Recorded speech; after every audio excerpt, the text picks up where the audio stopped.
subsequently corporate affairs manager within the group. He's the first GJA president who's not from any public media organization like GBC, Graphic Communications, or the New Times Corporation, but rather private media fraternity to become the president of the Ghana Journalists Association. So in this age of new media, evolving media practice and journalism standards, how much of the needle needs to be moved to match global standards? Tonight, we sit down with the man, none other than Albert Dwumfour, the president of the Ghana Journalists Association, right here on Starr. We're also live in Takoradi on Empire FM. Yes, in Sekondi Takoradi. And also in Kumasi, you're listening to us on Ultimate FM. In the Eastern region, we are live on our Go FM. And around the world on starfm.com.gh. And a big thank you going out to our sponsors, MTN everywhere you go. Haptel is everything to you. GCB Bank, your bank for life. Coa Mixture for your general well-being. And Bales Microcredits. Good evening, Mr. President, and you're most welcome, sir. Good evening, my good brother. Pleasure to have you on the show. Pleasure to be here as well. I'm honored. Well, I'm honored to be on your show. It's been a busy day for you. We've seen you moving from, one media house to the other, all because of the African Media Convention, which we'll be talking about.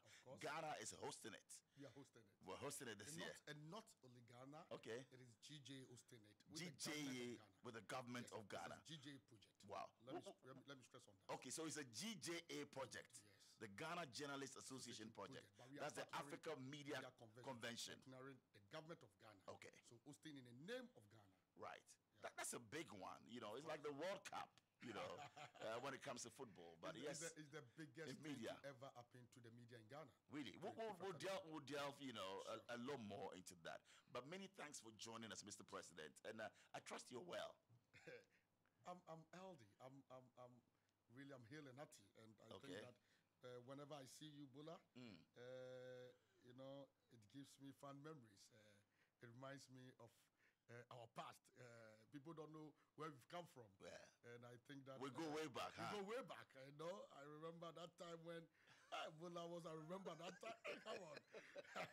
Well, today we're here. God has been good. God has been good. We'll share the story and we'll get into it. Of course, it's been 2 years for you. I mean, as GJA president. Is that right? Even less than 2 years. Even less than. But yes. Yeah, almost 2 years. So far, leading Ghana's, journalists and media practitioners. Albert. I think that, Bola, whenever I'm asked this question, I find myself very difficult in answering it, as I always expect our members, distinguished members of the association, the public we are serving, all stakeholders to rather assess our work to be able to tell us whether we are really doing what is right or good. But I think that it's been great. It was challenging from the beginning, but we've gone through the trenches, and we know how to soften things even in difficult and hard times. What do you say has been a difficult journey? How do you mean? Well, this was a task that actually people saw to be impossible. I remember when I first showed up, when I expressed my interest to contest. You can see it generated a whole lot of. As people said he doesn't qualify. People said from the private media, no so bad. Where is he coming from? He has not paid his dues. He's young. He hasn't got it there yet. Did that get to you, Mr. President? Of course, if you know me very well, you will know that some of this doesn't get to me. I don't take no as an answer if I'm convinced to do something. I remember when my predecessor was there, I remember we once had a national executive meeting, and he put it before us that whoever has interest to contest for any position should show up. In fact, that day, I kept quiet. I sat down. Everybody, all my colleagues were now, everybody was at least showing interest and expressing interest in one position or the other. Then he asked, Albert, I thought you were going for, the president, no. I didn't talk because I had arisen then. So after the meeting in court, it was like, but we all know you want to go for this. The president, no. First, my vice president had expressed interest. And if my vice president, I was then the national organizing secretary, expressed interest, it's not good. It's really not healthy, proper for me to contest my vice president. Two current national executives pitching against each other. So if my vice president is going, I will support her. He said, are you sure? We said, yes. So after some weeks, then I started hearing stuff. Now it's like my vice president is withdrawing. She's not sure and all things. So it got to me and I said, no, if she is not going, we would not sit there for someone from outside to come and take this seat. We have been in the system for at least 5 years, and we understand the challenges confronting journalists. We understand the nitty-gritties. We know what is in there, and that for the 5 years I've learned a lot, and I'm really ready to at least present myself for the very people we want to serve, and also to demonstrate what we call selfless leadership. You understand? A leadership that will be respected, that will be felt by the people. And so I quickly asked my vice president. I remember I called her. I was like, it's saying, but this president, are you really serious about it? Do you want to go? And I said, okay. If we are not getting serious, then I want to step in. In fact, so when I came in declaring, even though they knew my intentions earlier, right? Come and see. Then the terrorism started. You understand what I'm saying? Right. Now people started digging. To, you know, there's no small election. Did they find some debt on you? Where from the debt? Yes, because there were a lot of issues that were piled around or thrown out there. Did that get you worried? Or no. These were all allegations. You know, allegations. Yeah, allegations. They were unsubstantiated allegations. Allegations. Because what were they? Some of them were even petty. You understand? Like petty. what? Yeah. Oh, somebody would say that they said, this man who wears. I said I used to wear this shoe. This shoe with my picture on it. You had a picture on your shoe. I had a picture. It was actually. But why will you do that, Mr. President? It's because somebody dashed it to me on my birthday. Oh, okay. He it's actually the person, yes, printed your picture on your shoe. Your face. My face. And I loved it. It was really, really. You understand? Yes. It was a customized something, customized gift. Okay. And as a customized gift, what do you expect me to do? Come on, we don't live fake life. You understand? We don't pretend. We need to. Oh, so they used it against you. Oh, they said that he had your photograph on the shoe. On the shoe, they asked, is this? You understand? At the point now, they said I'm even a marketer. I'm not even a journalist and all that. So for me, the first question that came to mind was that if the person doesn't qualify, the person is the current national organizing secretary. How did he? Because the qualification for a national organizing secretary, the same qualification for presidency. And so if somebody can contest to become a national organizing secretary, the same person qualifies to become. So that one, there was no any argument. So in fact, there were a lot of scheming to get me out, a lot of, even though they were going about throwing all this. You were focused. I was focused, and still I was a threat to them. You came against some heavyweights from the public media, if you want. Two heavyweights. Gert Mensa was one of them. And David Agbenu. Two strong men. Yes. Times editor. Wow. David Agbenu has been New Times Corporation. Yes, David. He has been the longest serving editor for Times Corporation. And you beat him. I'm telling you. And you see, it was for me, but for all the tantrums, for all the debt they were throwing at me, I didn't see it as a contest. I didn't see them as but they were rather seeing. You didn't see the GJA. No. You knew that it was going to be a smooth sail. I'm telling you. Really? Let me make some admissions. You see, I'm here today, and I'm so proud. I'm so happy to be on your platform. And you could see that when I was coming, I came with for your own man. That's right. You are our president, so we need to celebrate. I came with my executive secretary. Correct. Yes. And shall I tell you the story behind it? Tell us. Ifo was in the camp of Dave. Of Dave Agbenu. I'm telling you. They beat and do all this thing. If I'll come then, he and one guy at the press center, I don't want to mention his name, they will confront me. I said, they don't win you. They don't Charlie, step down. You see, you are wasting your time. You get it. Then, one day, I remember Selom Amevo, ADB came around. So when he came, then I saw the vibe between Selom and Ifu. But like, hey, we must talk. You know, that vibe, that things. The Selom pulled Ifu. From David Agbenu's camp. He said he pulled him from the office. Right. Okay. Then to Scoop. You know, there's Scoop. We have a restaurant at the press center called Scoop. And then we went to one of the summer. They said, look, this guy you are talking about, this guy, this our friend, you don't know, this our brother. You understand? He's the doer. You see, once he can pull things. He's this. You know, I've known him for this. He's not. Look, let me tell you, these people, they have nothing to offer.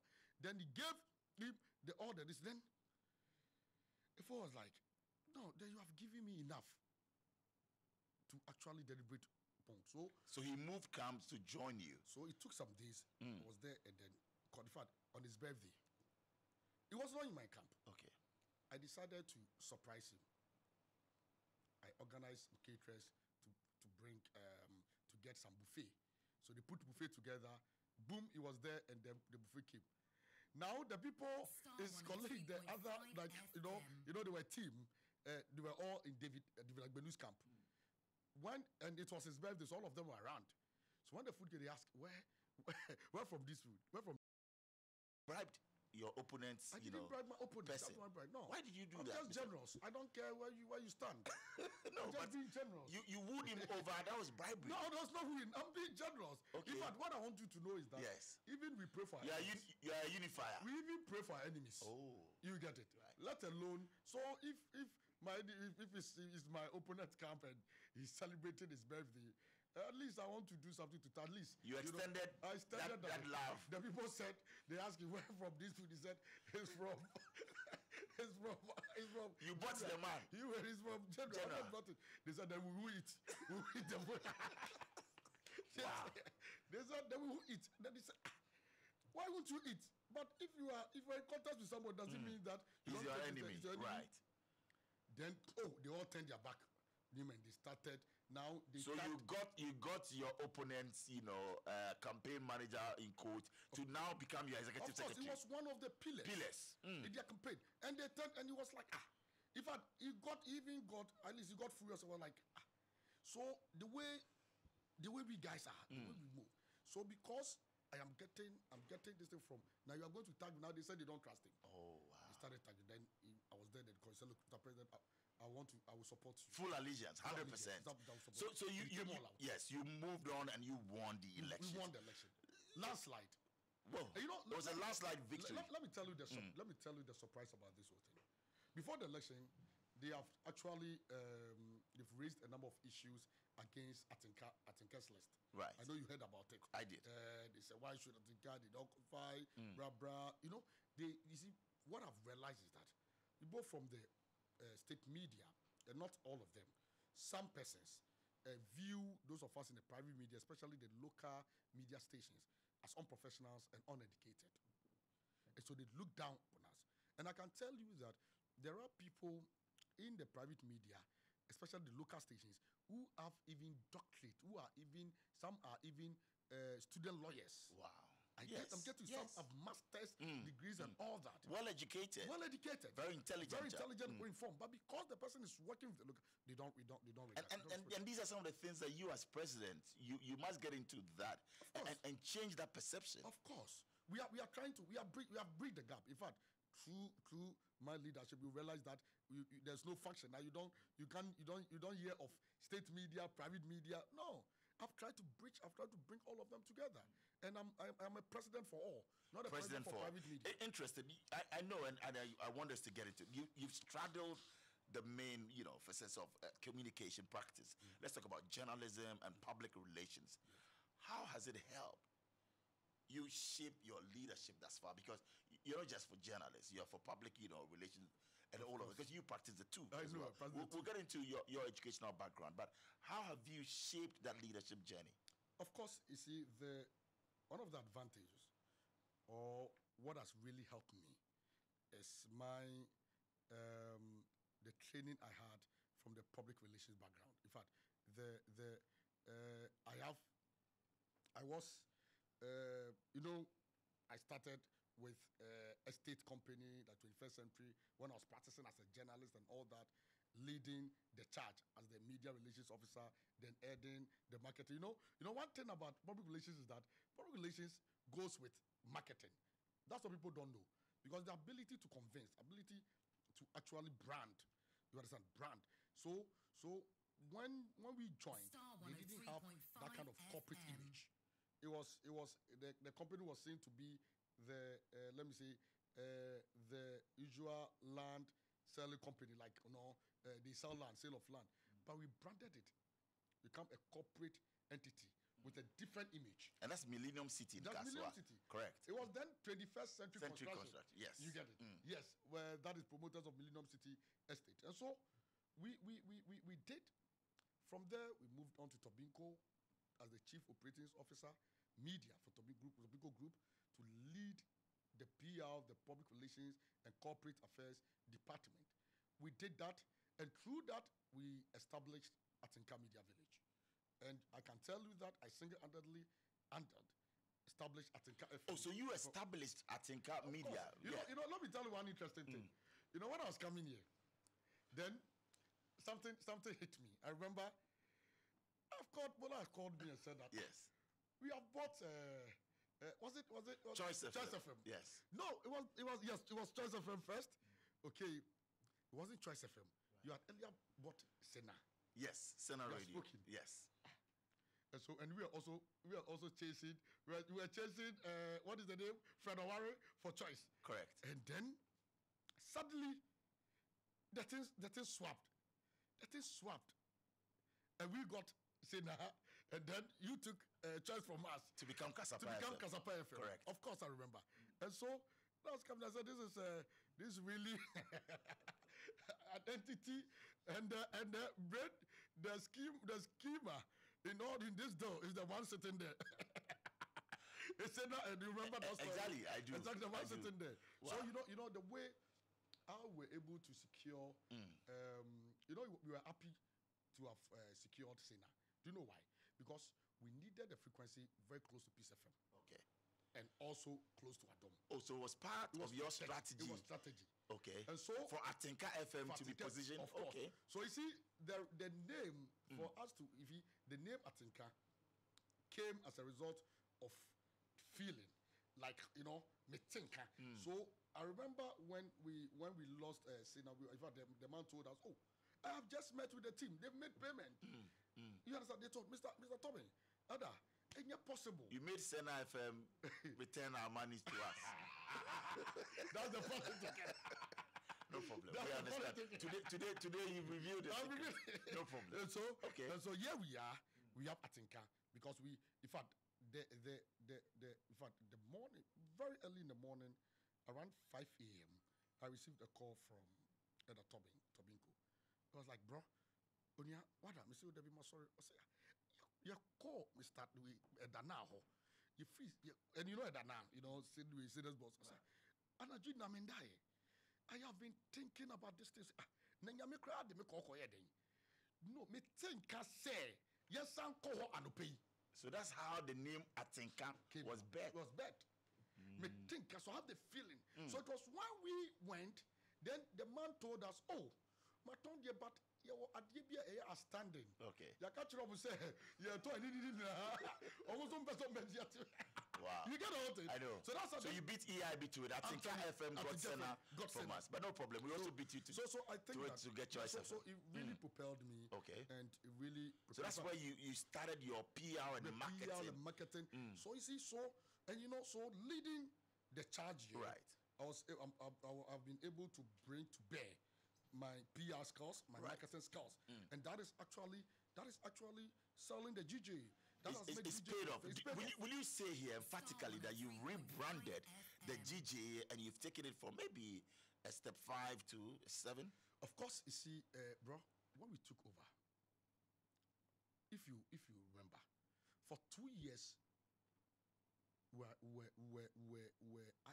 I don't know how to put it. The election was at the stalemate.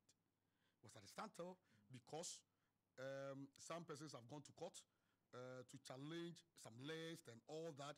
So we're in court for a year before we came to form what we called. The judge said we should come for an arbitration. So we're able to come out with what we call a consensus agreement or a consent agreement. They have a name that is the legal term they call it. And so it was even after that agreement, we still couldn't survive. We still couldn't survive the storm.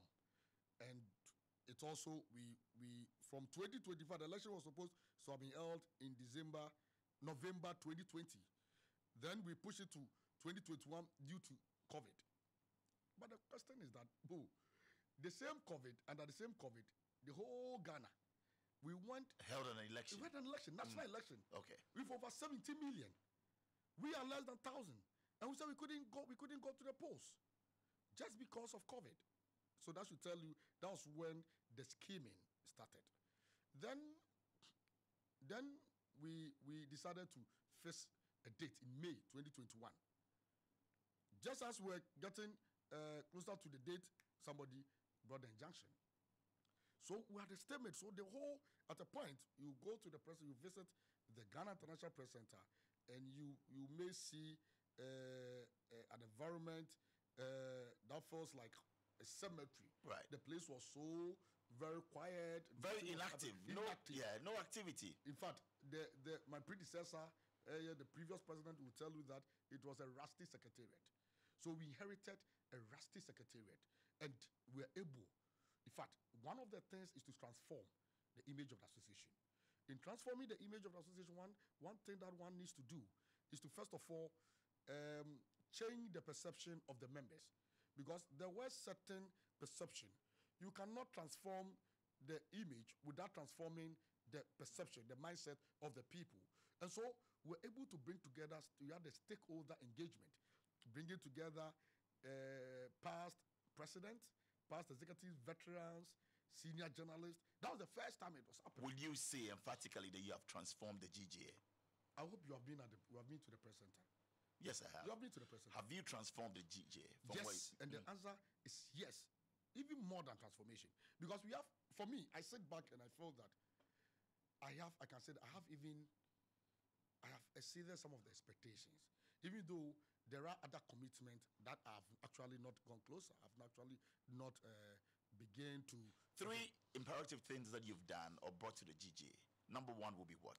Number one, giving a new facelift to the Ghana International Press Center. When you say a new facelift, what are we talking about here? Tell us, what have you done at the GJA? We have changed the look and feel. Mm-hmm. Now, before then, you come to the association, you see how the place looks like. So in terms of the physical structure and the environment. Yes, physical structure and the environment. The first 100 days, we renovated the whole structure. You understand? Changed the furnitures, the things, everything in there, the tiling. So when you enter the GJA, when you office from the reception, you start having a feel. So total, renovation, of furniture, everything. Everything. You won't find any old thing, and you can come and check. Where did you get the money from? Funding came from where? It is all about marketing strategy. Oh, okay. About marketing strategy. And Bola, you see, like I said. So it means that the money is there. It's how to actually engineer, of course, and bring in the cash. Bring in the cash. Okay. You needed. So that's number one. Facelift. Number two will be what? We launched the Journalist Support Fund. A welfare. This is a welfare fund. You understand? A fund to see or to support the welfare of journalists, especially journalists who come under attack. Impressive. Yes, in the discharge of their duties. You remember in the past, Bola, journalists comes under attack and perpetrators go scot-free. Because once the police fails to prosecute, the police fails to initiate the criminal prosecution, nothing happens. This time around, the fund has a team of legal brains.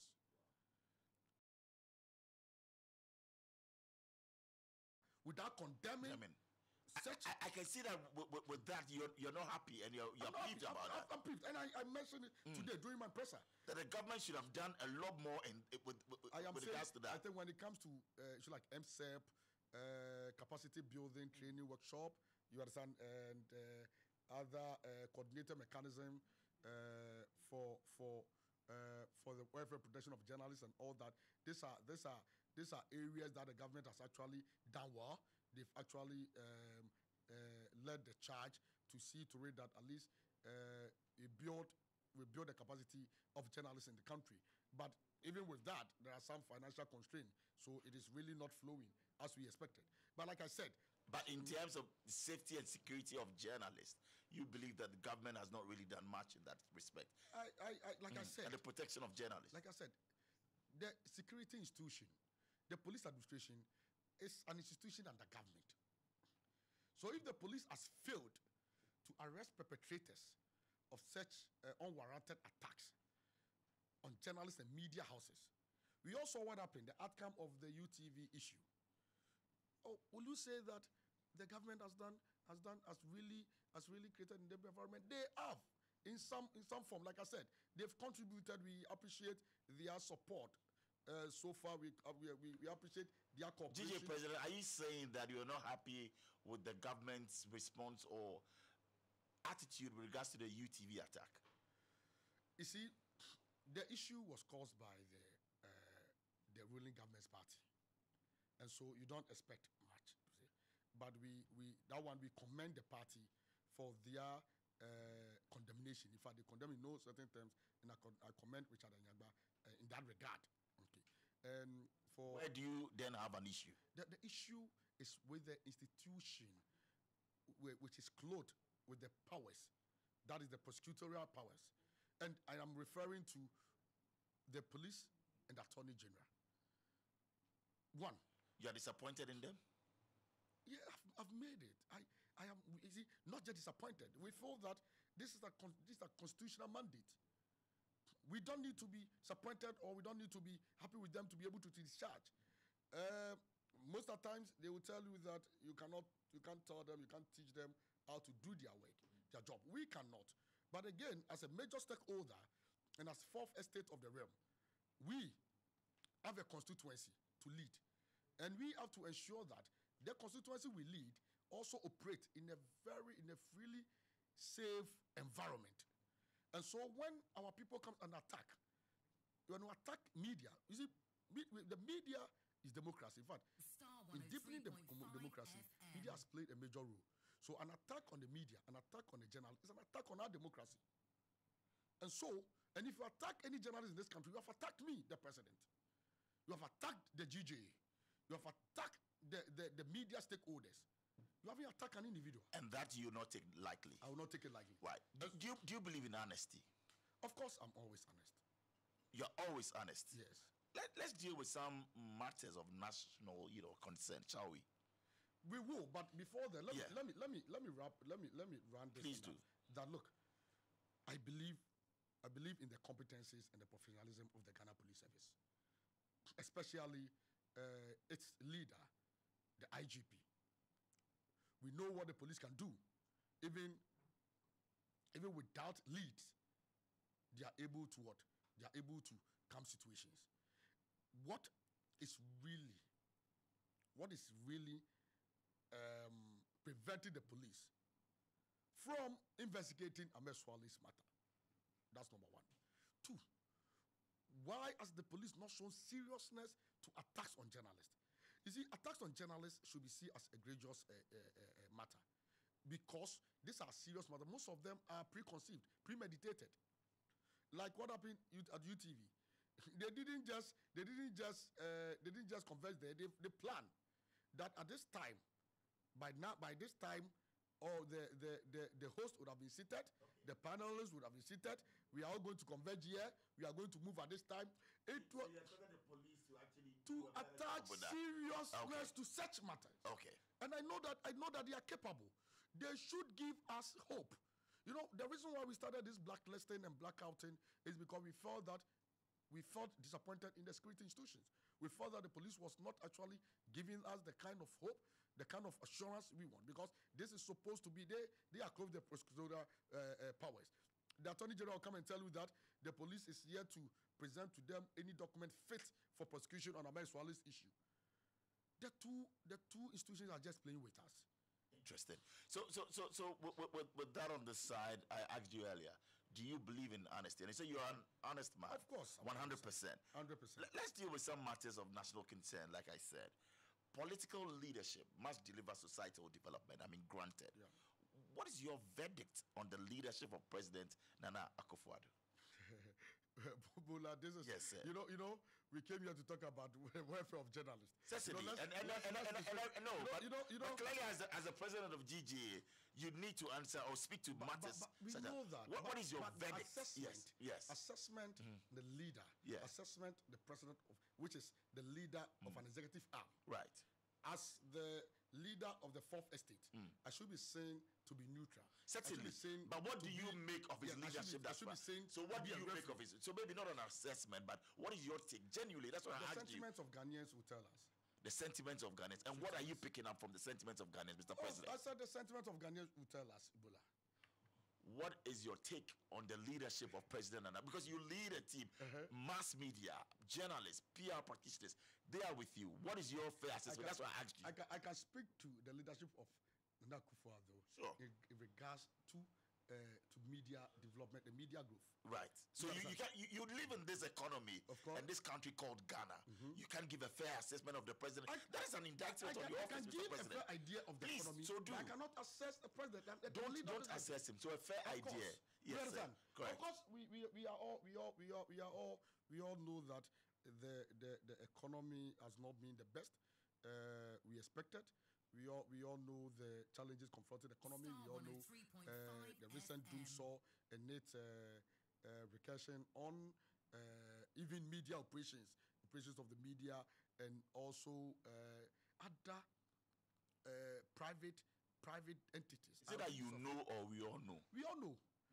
You and I know. Mr. President, talk for yourself. You are in the seat. Mr. President, please. You see, Bola. Yes, You see, you know this job. Yes, sir. You see, What's your idea? Bola? We are all journalists, Correct. and as media practitioners, we need to be guided. Yes. You understand?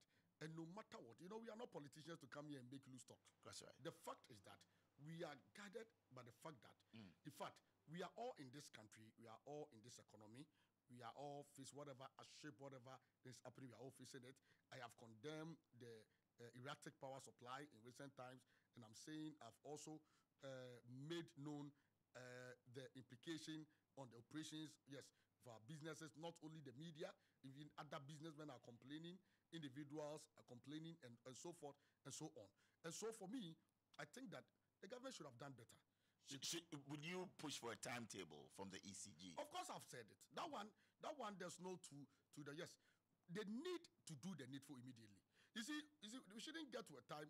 I am not interested in the political. I'm not interested in the politics of the matter. What I'm interested in that, when you read the Constitution, the same 1992 Constitution mandate the media to be the watchdogs of the people's right. We are to ensure that the right, freedom, and benefit of the people are protected. And so, if you are there and you are being paid with the taxpayers' money, you cannot kowtow to political whims and we can't do that. You should be seen as doing the bid of the people.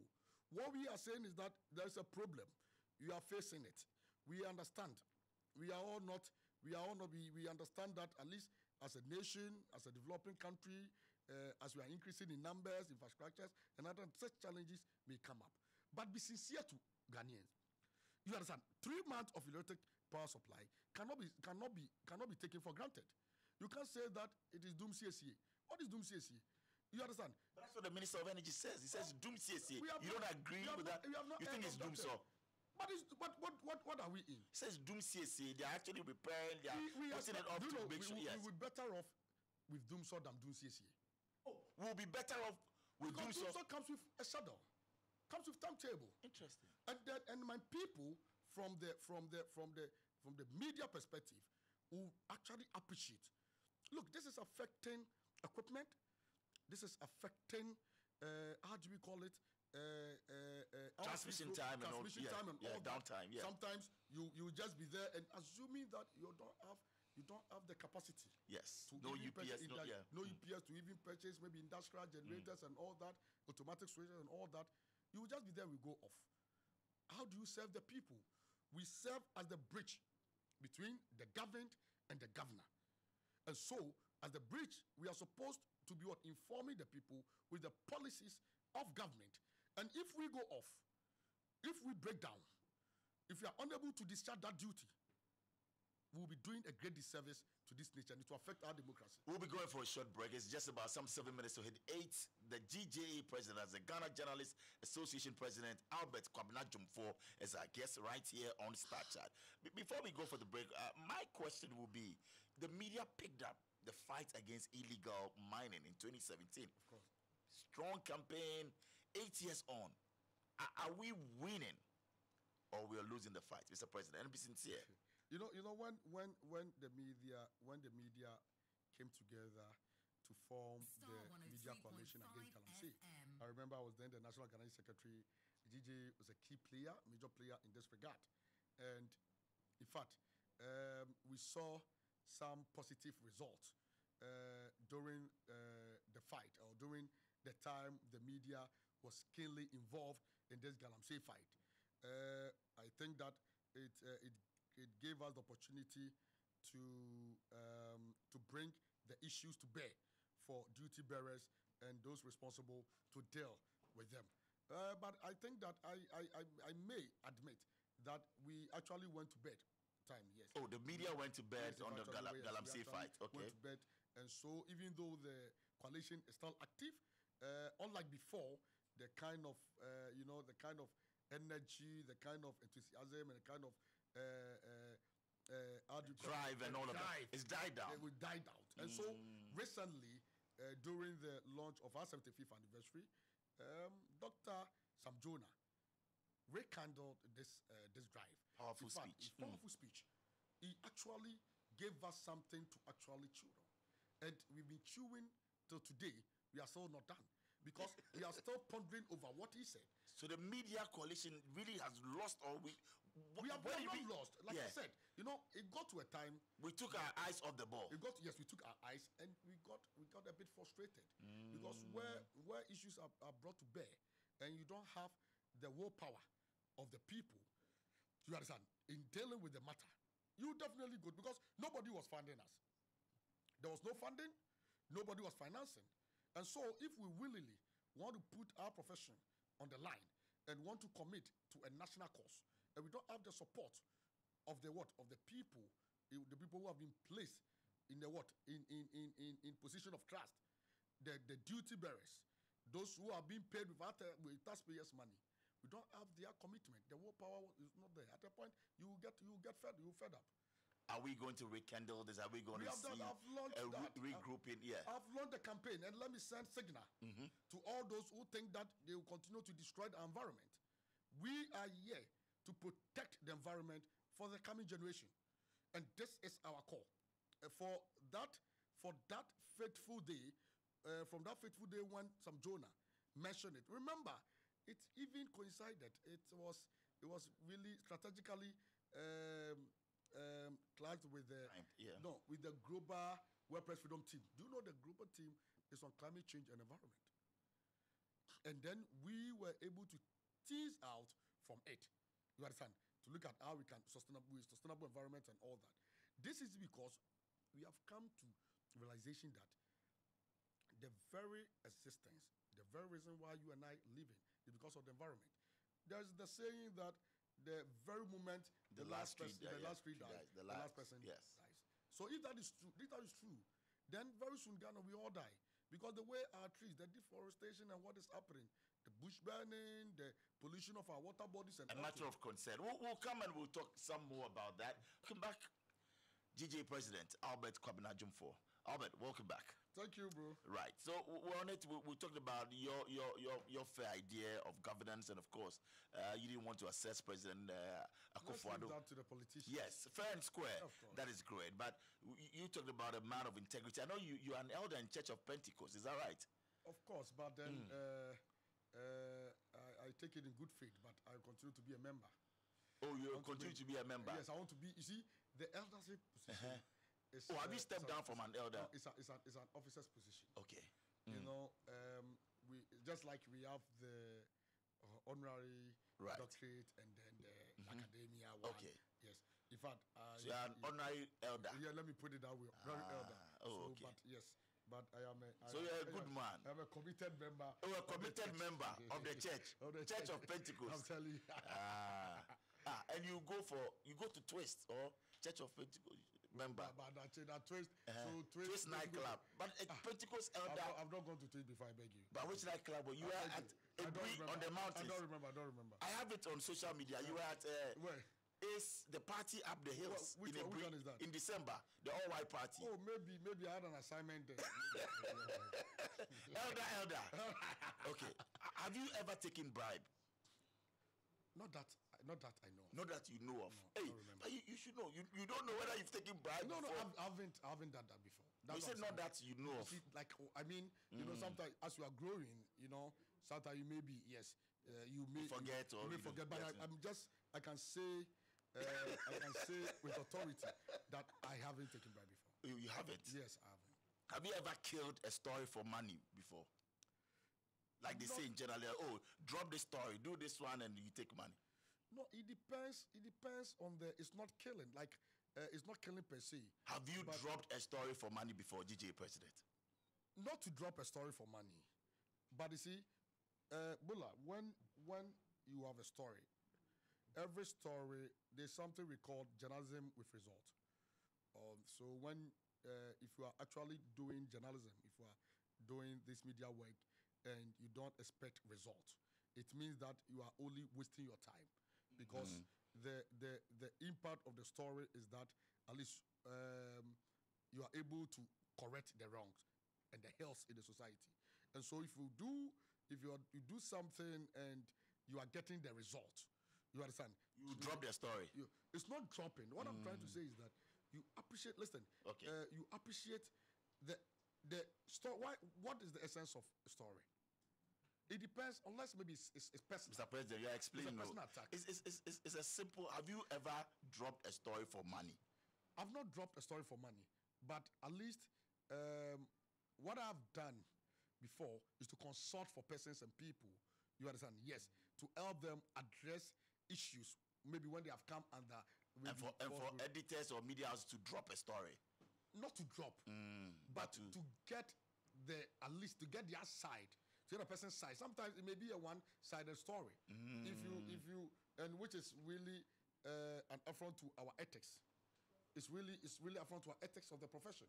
And so I like your explanation. You are lecturing us on that. So I want to get the clarity. Yes. How do you draw the line? Where's the distinction? The distinction is that if I should do a story about Bola and then maybe without the facts, without fact checking or fact finding, or maybe running it even by you to get your side of the story, it becomes a one-sided one. You understand? Anyone who knows me could call me and tell me that, look, this is unethical, and so you have to put down the story, or you better still give the person audience. That's what we call the rejoinder. Okay. So that one is possible. You push for that. Okay. We'll move on. We have a journalist in Kumasi who's listening to us on Ultimate FM. Ivan Fumado actually sent in this one. And Ivan says that, please ask him, how difficult will it be proposing a certain grading scale based on parameters like years of service, academic qualifications for practicing journalists, just as happens in some other professional bodies? And so you can actually use that professional bargain for their services and remunerations. That's from Ivan with our sister station Ultimate. Yeah, that's a good question. But we have started the conversation. We are actually engaging stakeholders. Brilliant. Now, what we need is that we will need to look for how we can, because we need the law. To enforce such measures, you need the law. Because we are, in fact, one thing which is really hindering the progress of journalism in terms of we regulating the regulation and all that is because when you look at the Constitution is very clear that nobody can be an impediment, nobody can be an impediment or maybe a barrier to anyone who wants to practice journalism. And so, because of the Constitution, our hands are a bit tied. And so, what we have done is that we have made a very good case recently when we were invited by IEA during the constitutional review debate. And we have made a good case. We have tabled a paper to see how we can at least make some reforms. So very soon, you are of the opinion that something positive should come. We shall get there. Okay. We shall get there. Let's get to meet you, Mr. President. Where were you born? Where did you get to grow up? Me, I'm an Alajo boy. Oh, Alajo, you were born in Accra. Oh, you are Gawa. Me, Kebu, Chana. Chana Alajo in Odomi. Odomi. Quiet. Oh, that's where you were born. That's where I was. Yes. Oh. Yes. So you used to play in the big gutter. I tell you, I'm an Alajo boy. I went to Saito. Oh. I was close to the Alajo public toilet. Yes. Yeah, the big public toilet close. So you were born in Alajo. I'm telling you. Primary school was where for you? ANT. That's what I'm saying. Saito ANT. Accra Newtown. Accra Newtown. Yes. Where? Saito proper. I'm telling you, I did all my basic education there. Yes. ANT. You've come from far. Of course. Newtown and Alajo. Yes.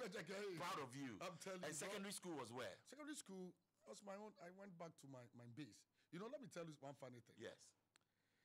Our time, it wasn't placement. It wasn't school placement. So after secondary school, actually, I chose, my first choice was Pujons. Okay. Second was Kofodia Setek. Okay. And third was, I think, New Drabin. So when the result came, we couldn't get to Pujons early. When we got, they said the place was full. So I couldn't get the course. Then we moved quickly to Kufta, where Kofodia Setek. Okay. And they said, we are there. Yes, and we should hurry. But then, Charlie, the money, the take me home wasn't there. Even though there was a place there, my mom wasn't ready. Couldn't pay. Oh. So we lost that slot. There was no free SHS. There was no free SHS. SHS, whatever. You get it. Wow. So quickly we moved to New Drabin. I think after a week or so, when we got there, he said, I wanted to do business. He said they have general heart for me. Wow. And that the business class is filled up and all that. And I said, okay.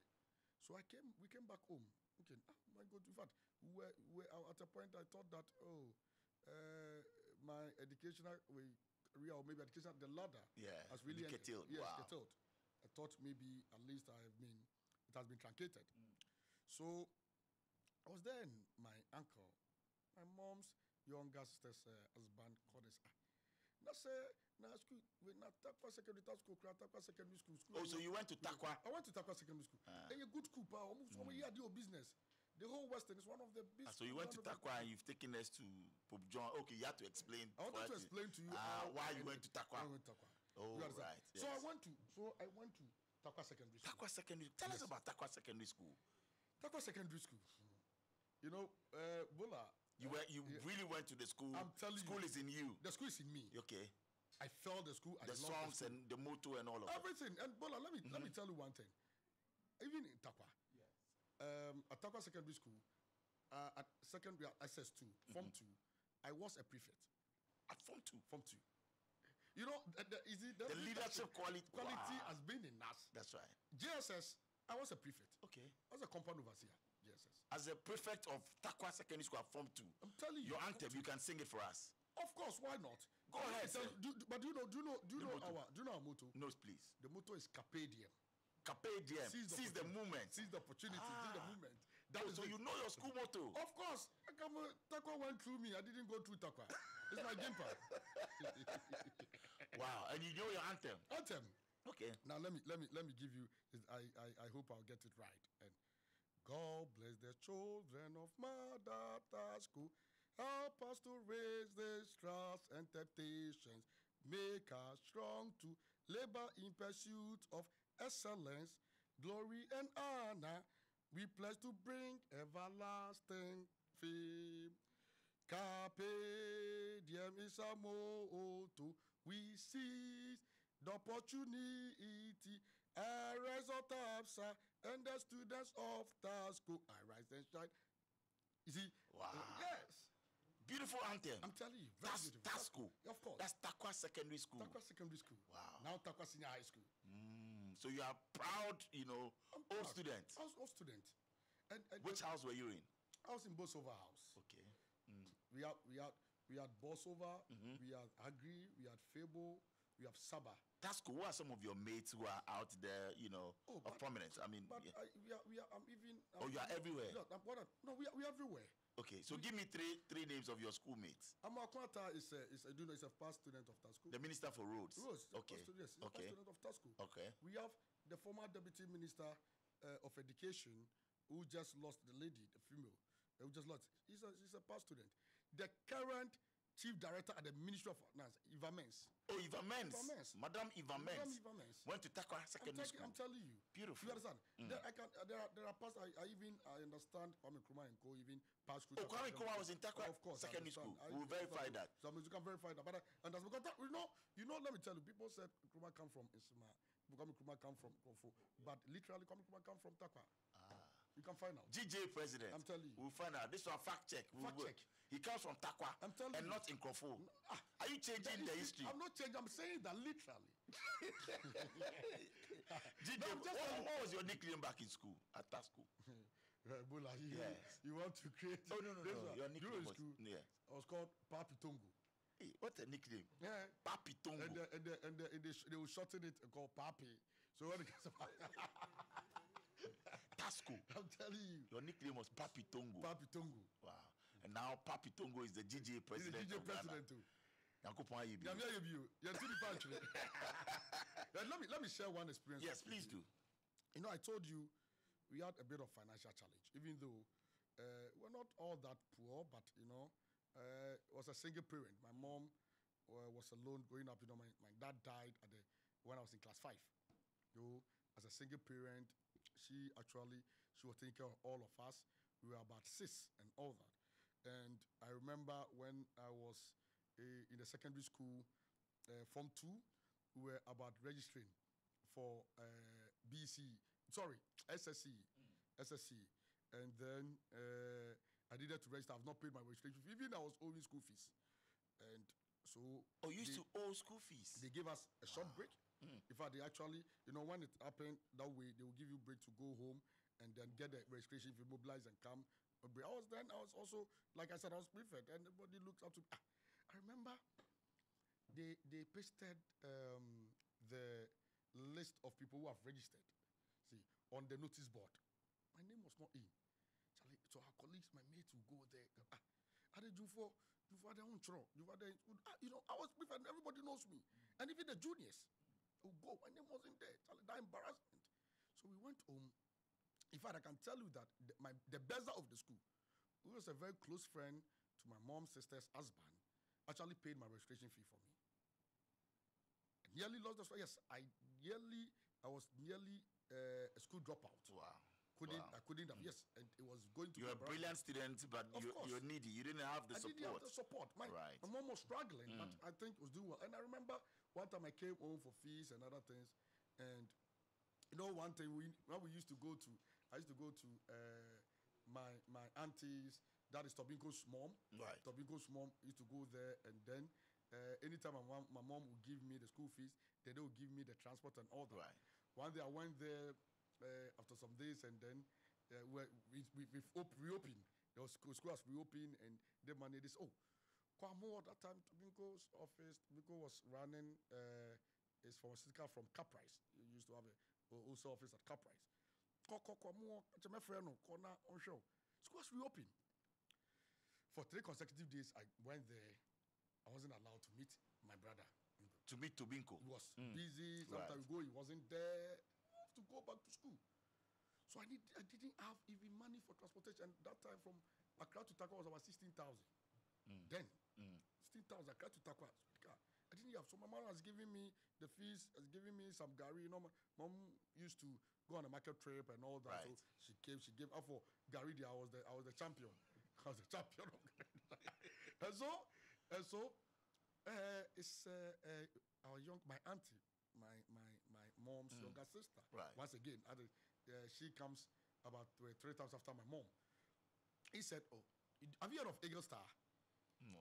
They are road contracted. They were actually constructing road from after Bogoso, Pristia Bogoso, if you know that side, to Manswa Memphis. Why? What did they do for you? Yeah. So what they did for me was that I know the accountant.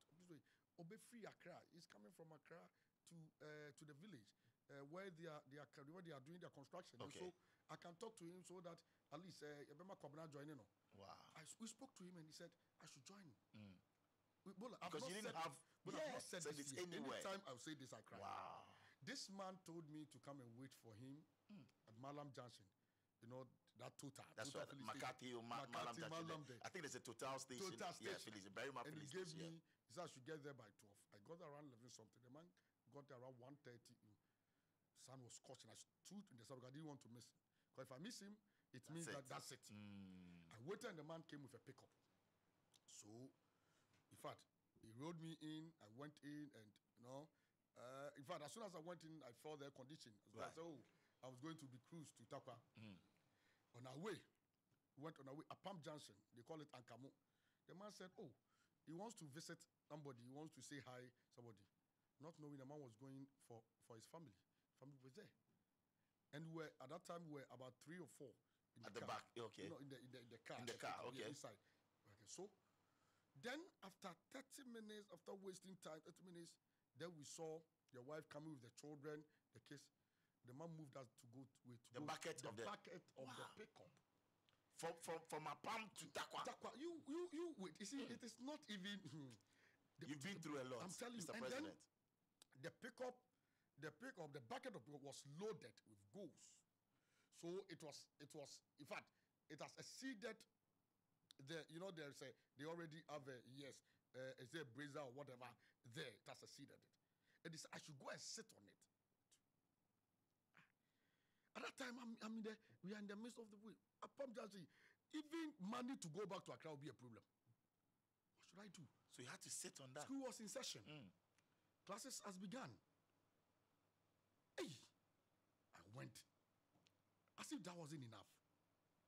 This is an event I would never forget in my life. So when on our way, we moved from Ankamu, Palm Junction, just close to Commander, between Elmina and Commander, realized the cloud was changing.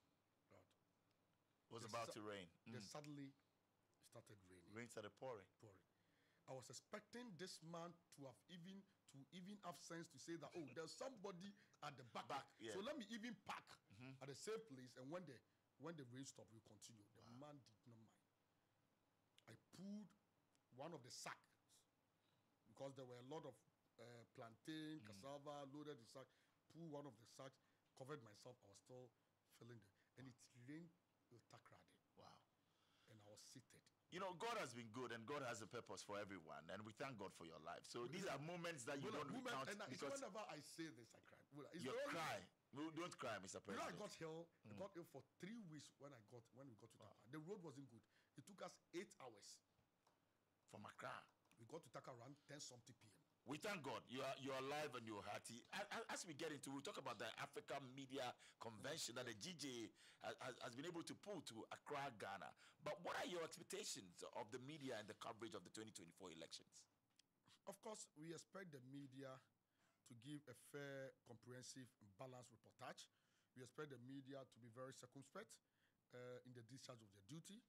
We expect the media to be seen as referees. In fact, we should be the middlemen, and that we know that we are getting into the tension period. We are getting into the heated period where politicians' tensions will be rising and all that. We should be seen as people or as a fraternity who rather calm the nerves of politicians when the tensions are high. We shouldn't be seen as we rather propagating a speech. We shouldn't avail our platform to promote disinformation, misinformation. We should be guarded in whatever we do. As media professionals or as journalists, we are not referees. We are not judges. We can't be judges in our own court. But what you do here is that you just put the information out there, inform the people, allow the people to make their own judgment. But sometimes in recent times we've realized that we have turned ourselves to be judges. We turn ourselves to be doing one-sided, and when you do that, you become very unprofessional. That's what we call the yellow journalism. And so we are praying that we will be gathered. That is why we have embarked on this Journalists for Peaceful Discourse, a workshop, training workshop, capacity building workshop to boost and build the capacity of journalists across the country. All right. So generally, you believe that Ghanaian journalists are ready for election 2024. We are always ready because, in fact, when you look at all the elections from 2000, it has been the media. The media has been the decider and the changer of all this election. Media brought President Kufuor. The same media brought Rosata Moss. The same media brought John Dramani Mahama. And the same media brought Nana Akufo-Addo.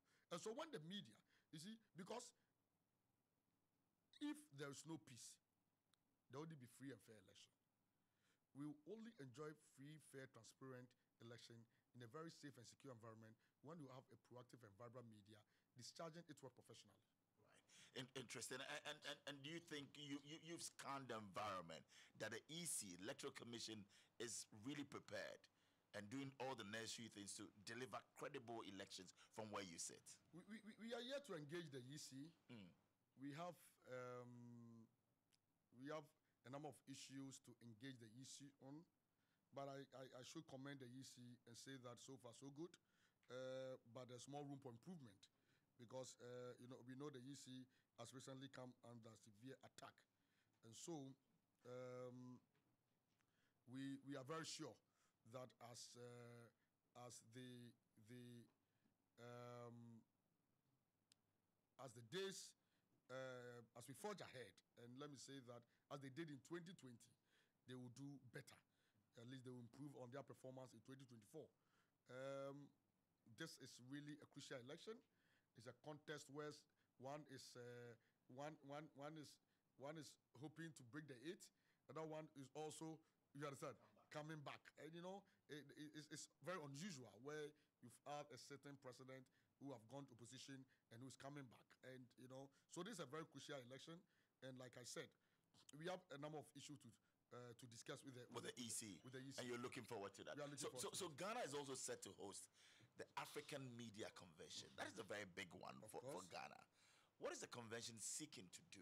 And what should we expect, as major outcomes of this convention? You see, Boo, like I mentioned earlier during my opening remarks, this is the biggest thing ever going to happen to the media in fraternity in Ghana. Because I will be quick to say that Ghana currently is the first West African country to host this biggest conference. This is the biggest gathering of the media in Africa, not in Ghana. And we had bided. In fact, when I led the delegation of 4 to Lusaka, Zambia, we're expecting the Minister of Information to also lead the delegation of government to come. In fact, he couldn't turn up, and there was no representative of government.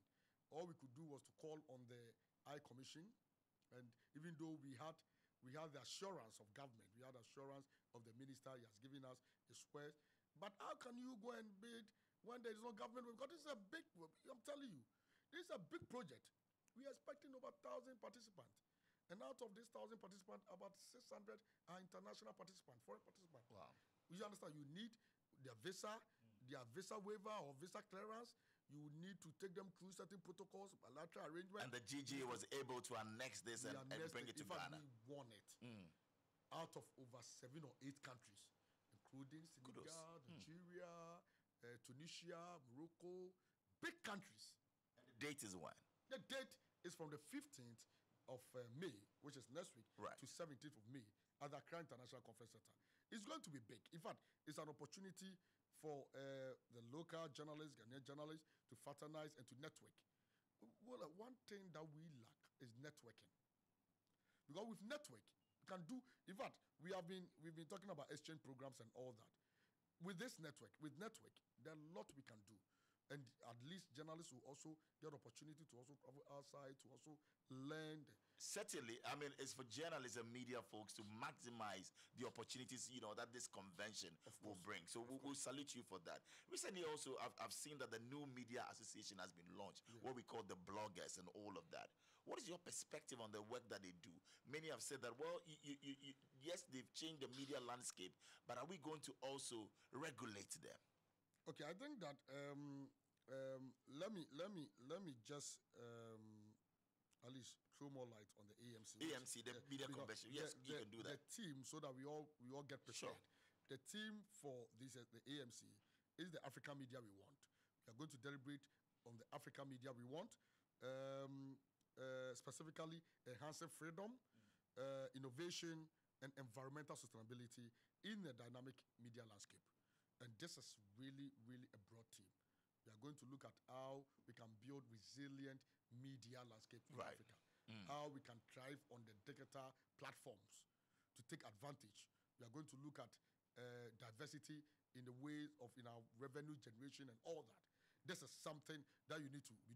It's a very big one for Ghana. We are expecting over 23 ministers of state responsible for communication, that's information and communication across the region Africa. And again, we are expecting over 99 diplomats, senior government officials across Africa. And this is very big. And it will be opened by the President of the Republic of Ghana and to be closed by also either the Vice President or the President, we are aware. And then we are expecting the AU Commissioner to also deliver an address. We are expecting the head of UNESCO at Addis, Ethiopia. This is a big conference. And Bola, I hope you're going to be part. And we want to use your platform to at least rally support. The local media, we shouldn't sit down for the international media to outnumber us in this regard. Let's come in our numbers. And I've also called on them that we should apply for our accreditation. This is not a Ghana business. It is not a national or local program event. Without accreditation, you will not be allowed. And the venue, once again, is? The venue is the Accra International Conference Center. Okay. So the local media, just reach out, come to the press center, Central Press Center, come and register, get your accreditation. Because we need local media in our numbers to partake and even give coverage. So far, we have over 27 international media who have applied for accreditation for coverage, not for participation, coverage. So if we have 20 something, and it's still coming, so we'll sit here, and then the international media will just come and then get the best out of this. Okay, then let me come to the new media. New media. That's right. Of course, Bola, it was important for us to bring all of them together. You see, this is a group who, before the formation of the new media, saw themselves as independent. They see themselves as they were the king and queens in their own world. You understand? They were not being controlled. They were not being regulated. They do the own thing they need. They lack the basic understanding of even journalism, basic principles of journalism and all that. And so, and not all of them. In fact, some are well educated. Some are well informed. You understand? Yes. We're the likes of, I know the likes of Zion Fellows, the likes of Amelia Deborah, the likes of GJA, Eugene. These are all educated people. You know, some are product of University of Ghana. Some are even journalism and communication students. And so for that one, no. But the question is that, how would they do their job? How would they discharge their job professionally? What I say, devoid of the sensations and all that. You know, they are very... Do you get worried when you get to see the sensationalism and sometimes, you know, some of it are not factual. Sometimes it's worried because sometimes they get too private. They get too private and too sensational, even though we know that part of their job is to create humor and to also get the eyeballs or to get the following. And so we are very worried about some of the content they put out there, some of the things they put out there. So what we have done is that through the new media, we are able to now work them or take them through capacity building training and workshop. We want to build and enhance on their capacity. And this is something we have started recently. We're able to get the U.S. Embassy to walk them through some training. The training recently we are doing under the Journalists for Peaceful Discourse. They also get a quota. We give them a quota.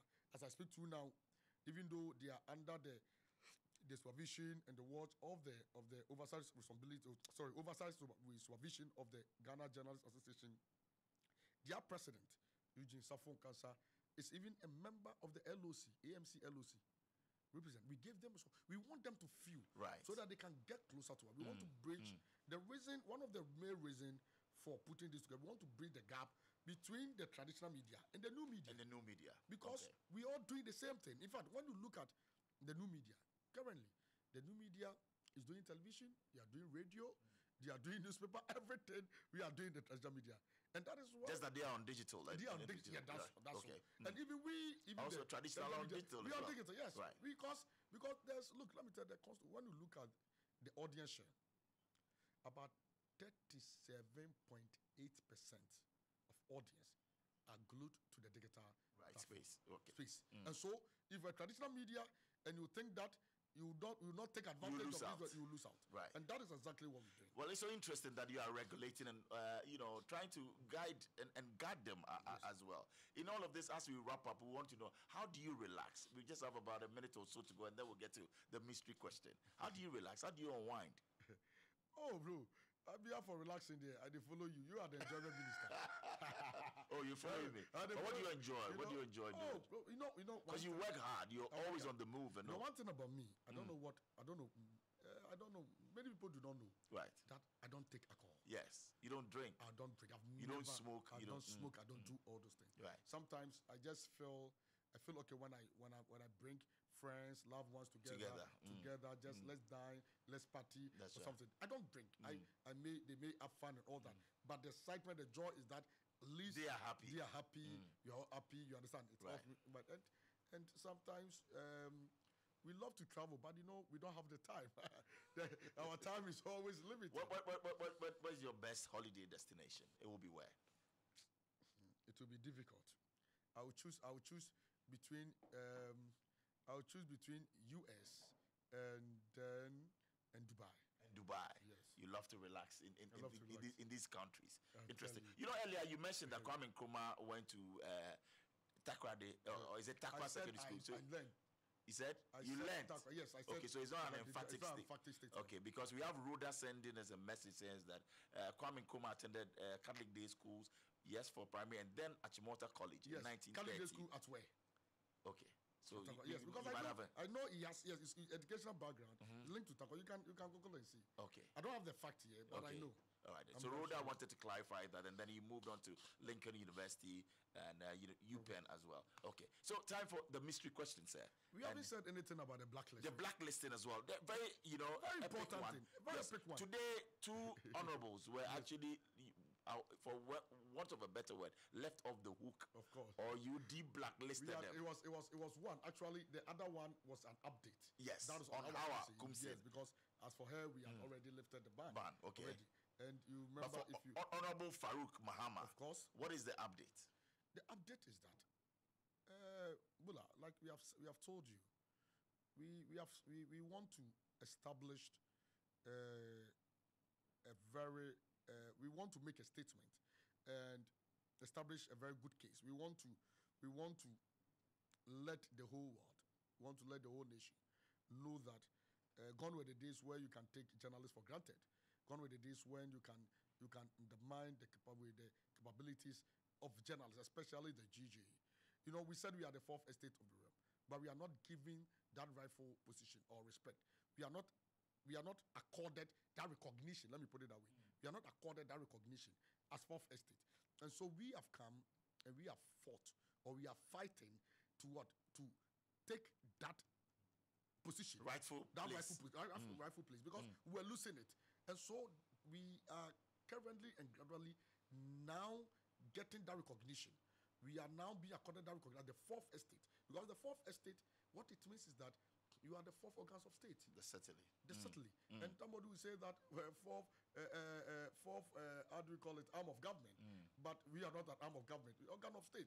And so, and we regulate a larger constituency, a constituency that serves, like I said, as the link and bridge between the government and the government. And then a constituency that has helped to enhance and deepen democracy, good governance and accountability, ensure accountability. So Honorable Farouk Mahama has apologized. In fact, he has apologized. He called the truth.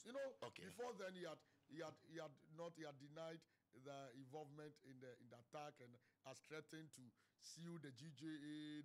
But Bola, me, my tongue has said now yeah, the tongue has said slow court in Sesame.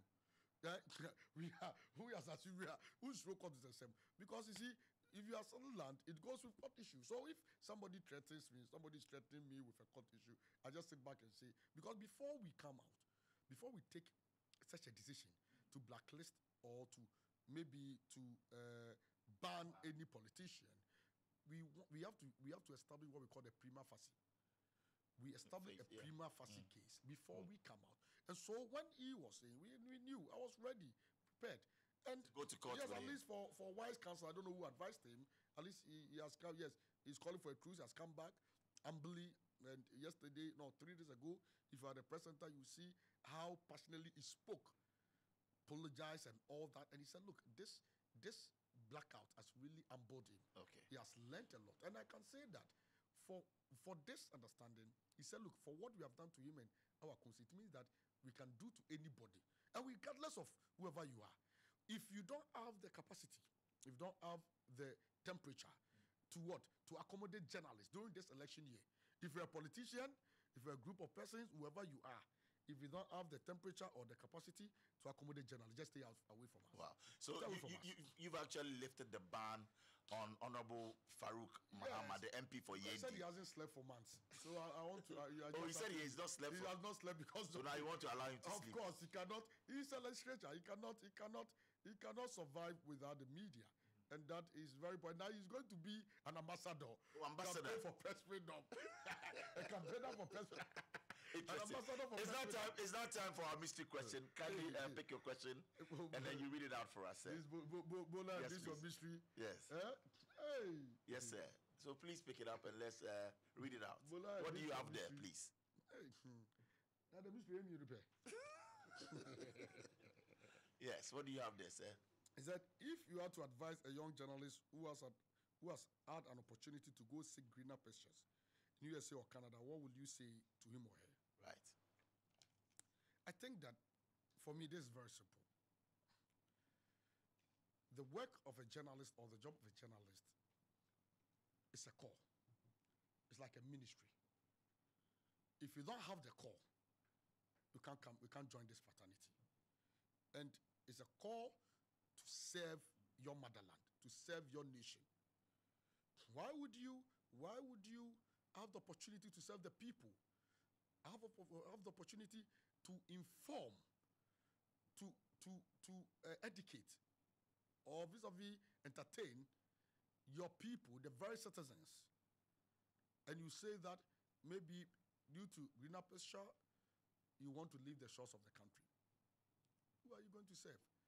You see, there's always the saying that no matter how successful you when are. They go out there, they will make the country proud as well.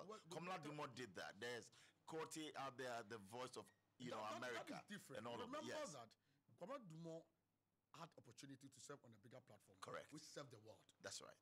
You understand? The platform does not only serve United Kingdom. Okay. But it serves the world. It's a global platform. But you need to start from somewhere, Mr. That's what I'm saying. And so, what I'm saying, if you are leaving, it's not a football fraternity or a football, but this is a profession. Like I said, it's a core. Okay. You need to have the conviction to serve, the passion for it. Okay. Before you can even join. And so, once you are in, remember that you are serving your nation. It's an opportunity to serve. Sometimes, one day, you'll be rewarded. You see, you cannot be successful until you impact life. And so for you, it's about the impact. About the impact. Okay. Impact on the society. Fantastic. Impact on the citizens. And I know that you will leave a lasting legacy behind. Well, thank you very much, Mr. President. It's been a great evening hosting you.